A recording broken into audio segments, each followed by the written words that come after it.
हरिओम। नमस्कार मित्रों, प्रणाम। जय श्री राम, जय बद्री केदार, जय हनुमान। मित्रों, एक बार पुनः आपका स्वागत कर रहा हूँ अपने इस ज्योतिष कार्यक्रम में, जहाँ पर कि मैं आपको ज्योतिष से संबंधित, आध्यात्म से संबंधित छोटी छोटी और महत्वपूर्ण जानकारियाँ उपलब्ध कराता हूँ। इसी कड़ी में आज भी मैं एक अहम विषय को लेकर के आया हूँ। वो विषय है कि व्यक्ति को कर्ज का सामना कब करना पड़ता है, कैसी परिस्थिति, कैसे ग्रहों की स्थिति होती है जब व्यक्ति कर्ज में पड़ जाता है, और कर्ज लेने पे ग्रह व्यक्ति को मजबूर कर देते हैं। तो ऐसे कौन से ग्रह होते हैं, ऐसे कौन से ग्रहों का योग बनता है, इन सब विषयों पर चर्चा करूंगा। परंतु वीडियो प्रारंभ करूं इससे पहले आपसे आग्रह है कि यदि आपने अभी तक चैनल को सब्सक्राइब नहीं किया है तो कृपया करके चैनल को सब्सक्राइब जरूर करें, वीडियो को पूरा कर देखें, और यदि समझ में आती है तो वीडियो को अन्य लोगों तक भी भेजें। इसके लिए वीडियो को शेयर करना है। साथ में मित्रों लाइक और कमेंट भी आप अवश्य करें। वीडियो कैसी आपको लगती है उसके बारे में जरूर जानकारियां आप दें। तो मित्रों, आओ सीधे चर्चा करेंगे आज के विषय पर। मित्रों, जीवन में व्यक्ति कर्ज लेता है और कर्ज लेना आवश्यक भी हो जाता है,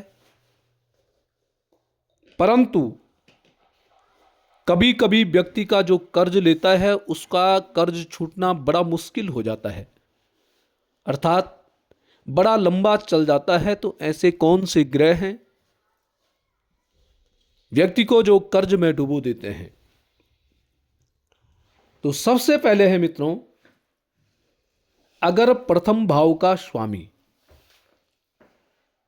जिसको लग्नेश भी कहते हैं, यदि लग्नेश छठवें भाव में स्थित है तो ऐसा व्यक्ति जब कर्ज लेता है तो वो कर्ज चुकाना बहुत लंबा हो जाता है। तो ये ध्यान में देना है, जिनका लग्नेश छठवें भाव में है उनको जब कर्ज लेते हैं तो बड़ा सोच समझ के, बहुत आवश्यक है तब कर्ज ले।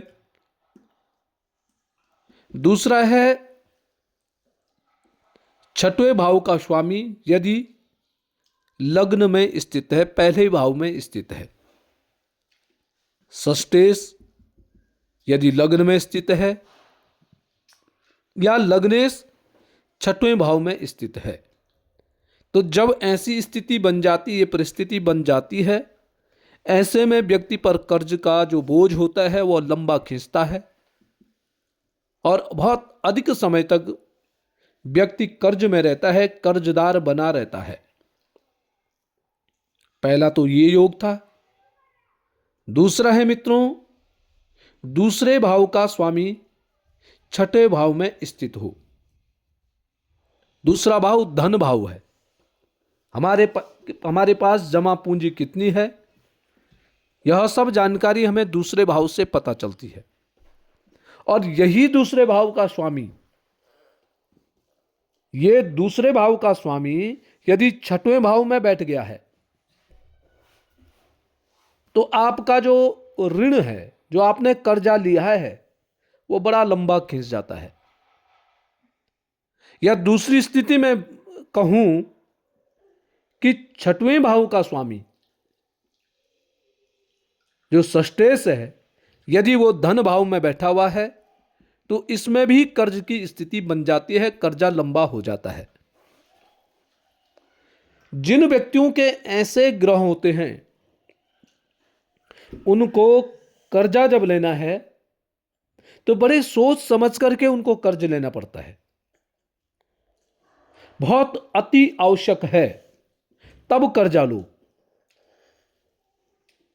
अपनी इच्छाओं की पूर्ति के लिए आप कर्ज बिल्कुल मत लें, क्योंकि फिर आपका जो देनदारी है, कर्जदारी है, वो धीरे धीरे बढ़ने लग जाएगी, बढ़ जाती है और जो आप कमाते हैं वह कर्ज देने में ही आपका जीवन पर्यंत लग जाता है। अर्थात ऐसे व्यक्तियों को कर्ज लेने से पहले बहुत विचार विमर्श करने की आवश्यकता है। दूसरा है मित्रों, दूसरे भाव में स्थित ग्रह के नक्षत्र स्वामी छठवें भाव में हूं। दूसरे भाव में जो ग्रह स्थित हैं, उन ग्रहों का जो नक्षत्र है वह नक्षत्र यदि छठवें भाव में स्थित है, छठवें भाव में आपने ये देखना है कौन सी नक्षत्र विराजमान है, कौन से नक्षत्र की राशि बन रही है, तो यह भी कर्ज कारक योग बना देता है। फिर क्या होता है, यदि छठवें भाव के स्वामी की दशा चल रही है और छठवें भाव के स्वामी की दशा चल रही है और पहले भाव की ग्रह की अंतरदशा चल रही है, तो इस दौरान आपने बड़े सोच समझ करके रहना है। इस दौरान आप कर्ज मत लें, यह निश्चित कर दें कि इस समय मैंने कर्ज नहीं लेना है। जिन व्यक्तियों पर बहुत अधिक कर्जा होता है, कर्ज की चपेट में जो व्यक्ति रहते हैं, अर्थात कर्ज लेते हैं परंतु उसका निवारण नहीं कर पाते हैं, तो उनको इस समय बहुत ध्यान देना है। छठवें भाव के स्वामी की जब दशा चल रही हो तो उसमें बड़ी सावधानी ऐसे व्यक्ति को रखनी पड़ती है।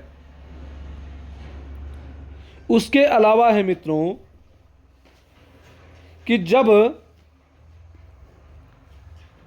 छठवें भाव की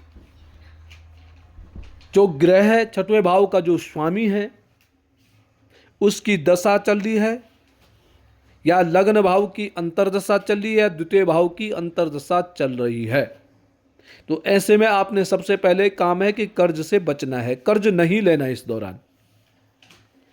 इसके अलावा मित्रों, द्वितीय भाव में कौन सा ग्रह बैठा हुआ है